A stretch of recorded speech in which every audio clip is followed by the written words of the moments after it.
What classifies a good race? Seriously, I don't think I know anymore, but I'm going to try to help you and help myself in the process. I came up with a 5-pillar system to classify a good race. When I go to give a race a rating, I rate it on a 0 to 100 scale, like a percentage, and I feel I'm getting repetitive, and there's sometimes where I think a race is bad, but I can't really explain why. It just wasn't my cup of tea. This 5-pillar system will hopefully help, not just myself, but maybe all of us. So let me know if you agree with it in the comments below. But here we go.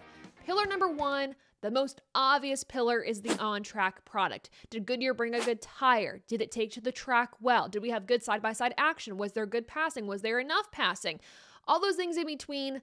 Was the on-track product okay? Because the journalist in me could not help herself, the second pillar is storylines. Were there storylines off track that were brought on track that made the race interesting? Were there storylines that developed during the race? Whether it was, can somebody save on fuel? That's a little bit of a strategy play in there, but it's still a storyline nonetheless. Did those affect how good the race was? When we talk about storylines, we go into pillar number 3, which is intensity. Was the race intense? Was the battle intense for position on track? Again, storylines, fuel saving, playoffs, etc.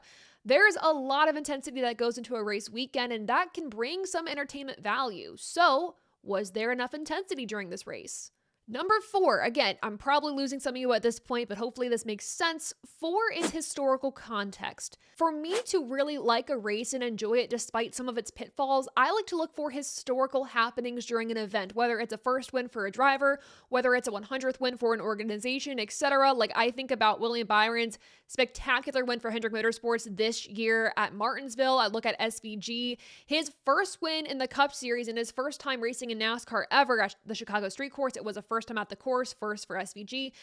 Big historical moments in this sport. I look for those to kind of tie the knot or tie a bow onto a race weekend. So that's number 4. Number 5, going along with that, was this race memorable? And it could be memorable for good reasons or bad reasons. For example, Nashville, a pretty messy race this year, but it was memorable because we had those 5 overtime cautions.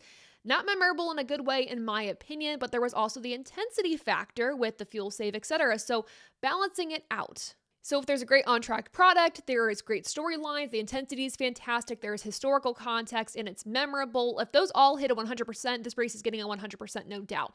But let's say this race is memorable for the wrong reasons. There is historical context. The intensity is okay. Storylines are really non-existent. And the on-track product was so-so. This race is probably getting like a 50%. So it's a workable scale. It's malleable. But something I thought would be interesting, I don't know if that helps. I don't know if the scale makes sense.